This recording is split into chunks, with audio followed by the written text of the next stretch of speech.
राजधानी रांची में टोटोमिक कुर्मी विकास मोर्चा का एक दिवसीय अधिवेशन रखा गया था। अधिवेशन की समाप्ति हो गई है, लेकिन इस अधिवेशन में बहुत सारे निर्णय लिए गए हैं, चाहे वो कुर्मी और कुर्मी समाज को ये एसटी में शामिल करने की बात हो या फिर पेशा कानून की बात हो। बहुत सारी बातें हैं। हमारे साथ केंद्रीय अध्यक्ष शीतल ओहदार है, उनसे बात करेंगे। शीतल जी, बहुत सारी बातें जो है वो निकल कर सामने आ रही है कि आप लोग तो एक तो पहले लगातार आंदोलन कर रहे हैं कि जितने भी कुर्मी या कुर्मी समाज के लोग हैं वो एसटी में शामिल हो जाए। अब पेशा कानून का भी विरोध जो है वो देखने को मिल रहा है, क्या वजह है?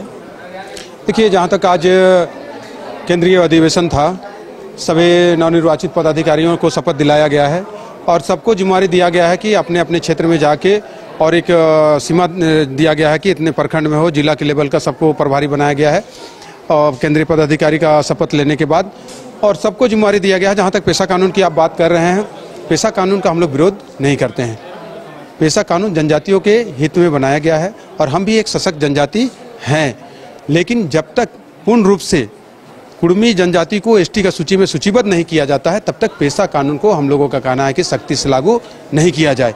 पिछले दिनों ऐसा देखा गया, जब बिना मापदंड पूरा किए हुए जब पंचायत चुनाव जो कराया गया, बहुत सारे ऐसे पंचायत थे, हम जनजाति होते हुए भी उसमें हमको शामिल नहीं किया गया, और बहुत ऐसे पंचायत हैं जिसमें एसटी जो वर्तमान में जो एसटी हैं उनकी संख्या नगण्य है, फिर भी उनके लिए रिजर्व कर दिया गया। उस समय भी हम लोगों ने कहा था कि जिस पंचायत में एसटी का संख्या 50% से ज़्यादा उसको रिजर्व कर दीजिए और जिसमें कम है उसको सामान्य रहने दिया जाए, लेकिन किसी ने सुना नहीं, जिला को आधार मान के और आरक्षण का लाभ दिया।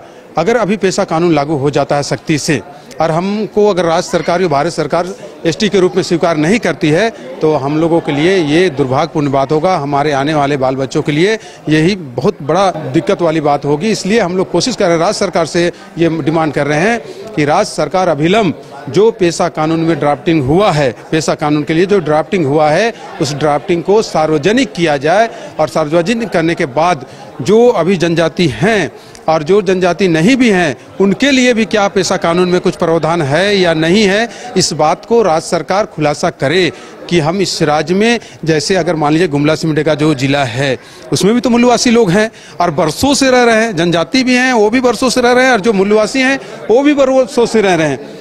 तो क्या मूलवासियों के लिए, जो वहाँ के जो भूमिपुत्र हैं, उनके लिए पेशा में कोई प्रावधान है या नहीं है? तो इस बात का पहले खुलासा माननीय मुख्यमंत्री जी करे। और जहाँ तक कुर्मी लोगों की बात है, तो स्पष्ट कहना चाहेंगे, हम कुर्मी समाज का अध्यक्ष होने के नाते झारखंड में ये कहना चाहेंगे कि जब तक कुर्मी जनजाति एसटी के सूची में नहीं शामिल हो जाता है, तब तक पेशा कानून को सख्ती से लागू नहीं किया जाए।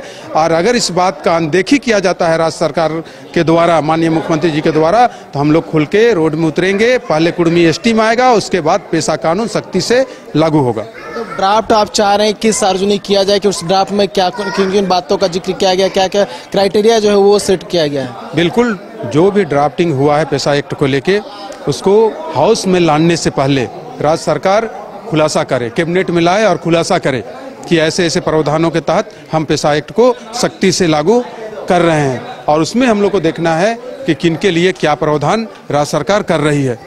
इसी तरह जिस तरह पिछले बार मुखिया चुनाव हुआ, उस समय भी बोला गया कि मूलवासियों का भी अधिकार होगा, लेकिन एक तरफा जिला को आधार मान के 13 जिला 4 प्रखंड पे 0 कर दिया गया।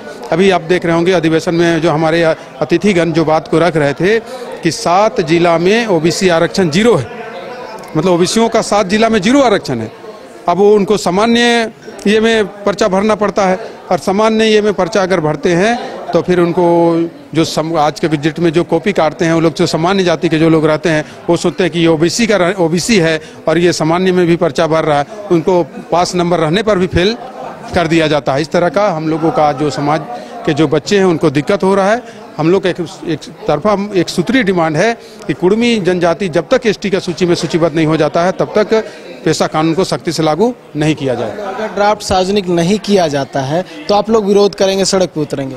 बिल्कुल, पेशा जनजातियों के फेवर में है, हम भी जनजाति है, तो फिर हमको उससे वंचित क्यों रखा जाएगा?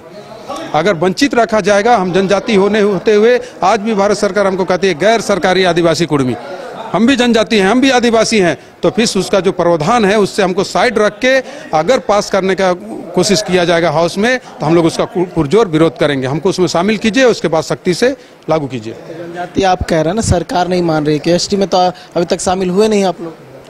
सरकार का मानने नहीं मानने से ये नहीं होगा। हमारा जो दस्तावेज है, हम 1931 तक प्रिमिटिव थे।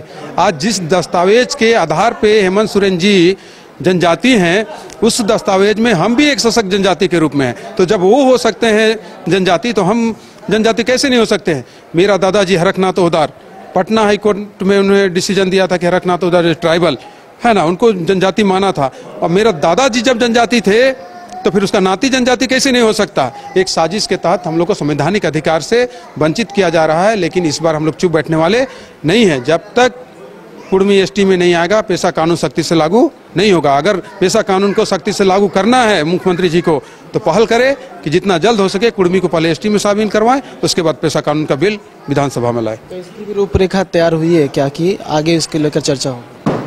बिल्कुल, पूरे टीम बनी हुई है। पेशा एक्ट पे भी मंथन हो रहा है, सारे चीज़ों पे मंथन हो रहा है। अगर मनमानी करने का कोशिश किया जाएगा अगर माननीय मुख्यमंत्री जी के द्वारा, तो हम लोग चुपचाप बैठेंगे नहीं, उग्र आंदोलन होगा और उसका पूरा जिम्मेवार राज्य सरकार की होगी। जब तक कुर्मी और कुर्मी समाज के लोग एसटी में शामिल नहीं होते, तब तक जो पेशा कानून है उसे सख्ती से लागू ना किया जाए, ये आग्रह किया जा रहा है। और अगर लागू किया जाता है तो पहले जो ड्राफ्ट है वो सार्वजनिक किया जाए, उसके बाद जो है पेशा कानून लागू किया जाना चाहिए। और अगर ऐसा नहीं होता है तो इनका कहना है कि ये सड़क पर उतरेंगे और पेशा कानून का विरोध करेंगे। न्यूज़ बाइस्कोप के लिए कैमरा नूतन के साथ नीरज कुमार, रांची। विश्व स्तरीय मेडिकल सुविधाओं से युक्त रांची का देवनिका हॉस्पिटल, जहां है neonatal ICU, burn intensive care unit, modular operation theatre, 24/7 emergency trauma service, multi disciplinary ICUs, emergency care, MRI, CT scan, advance cath lab, fully automated path lab, echo, ultrasound, ultra modular patient beds और pharmacy. Devnika hospital and research centre, किफायती दर पर विश्व स्तरीय इलाज। Ancillary चौक, Tupudana industrial area, Ranchi.